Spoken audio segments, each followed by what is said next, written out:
if he's on there and he's calling me a bitch, a punk, and this and that, okay, that's Then different. there's problems. Yeah, facts. But if Facts. he's like, hey, I don't like this full CD, dump that shit in the toilet. Okay, cool. There's a million people that don't like my music. Facts. So him putting it on his channel is actually putting me in the algorithm. Hey, you know what's crazy? That now people are starting to understand that.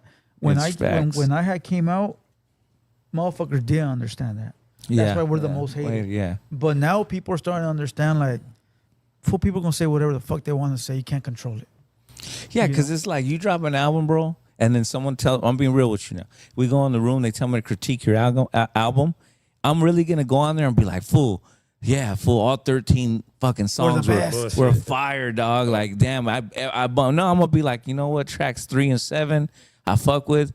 And that's good for an album because there's a lot of mainstream albums that I only could bump 3 songs on.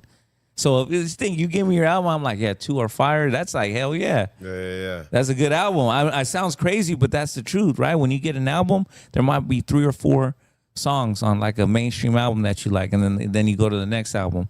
So when you get all these pockets, they're just like fucking they're lying, bro. They just don't want to say, like, they don't want to critique you, and that's not good because if you don't have people that critique you and you just have yes man, I'm just always saying yes to you, dog, you're gonna be like, can't be like that, bro. So I always tell artists, if you don't want me to critique your shit, stop rapping, homeboy. Yeah, don't ask me. Stop rapping. Yeah, stop rapping. Don't ask me because I'm gonna give you all the time. You know what I mean? I'm gonna give you a full critique, bro, and you might not like what I say, but I will never call somebody out of their name or nothing like that. I'll just say, I didn't like that song. Why are you doing auto-tune, Risky? What the fuck are you doing over here? I'm not a big auto-tune fan.